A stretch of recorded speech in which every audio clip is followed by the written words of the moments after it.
ભુજમાં ચાંદીપુરા વાયરસ સામે તંત્ર એક્શન મોડમાં કલેક્ટરે સિવિલ હોસ્પિટલની લીધી મુલાકાત। રાજ્યમાં ચાંદીપુરા વાયરસના સંક્રમણને ધ્યાને રાખીને ભરૂચ જિલ્લા વહીવટી તંત્ર અને આરોગ્ય વિભાગ સંપૂર્ણ રીતે એક્શન મોડમાં છે।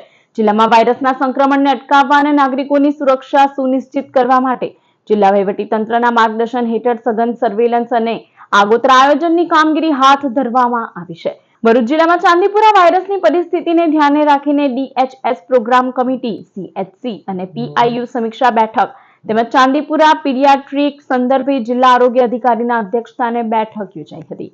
આ બેઠક દરમિયાન જિલ્લાના તમામ સામૂહિક આરોગ્ય કેન્દ્રો અને પ્રોજેક્ટ ઇમ્પ્લિમેન્ટેશન યુનિટની કામગીરીની સર્વગ્રાહી સમીક્ષા કરવામાં આવી હતી। આ વાયરસ મુખ્યત્વે બાળકોને અસર કરતો હોવાથી બાળકોની વિશેષ સારવાર અને વ્યવસ્થાપન માટે ખાસ પીડિયાટ્રિક બેઠકનું આયોજન કરીને તકેદારીના પગલાંની ઝીણવટભરી ચર્ચા કરવામાં આવી હતી। આરોગ્ય વિભાગની સજ્જતા ચકાસવા માટે કલેક્ટર ડોક્ટર નવનાથ ગાવણે દ્વારા KMCRI મેડિકલ કોલેજની રૂબરૂ મુલાકાત લેવામાં આવી હતી। આ મુલાકાત દરમિયાન તેમણે મહત્વપૂર્ણ સુવિધાઓ અને સજ્જતાની સમીક્ષા કરી હતી। સ્પેશિયલ વોર્ડની તૈયારીઓ, સંભવિત દર્દીઓની તાત્કાલિક સારવાર માટે મેડિકલ કોલેજમાં ખાસ આઇસોલેશન વોર્ડ, કટોકટીની સ્થિતિને પહોંચી વળવા માટે હોસ્પિટલમાં કાર્યરત વેન્ટિલેટરની સ્થિતિ વગેરે ચકાસવામાં આવી હતી।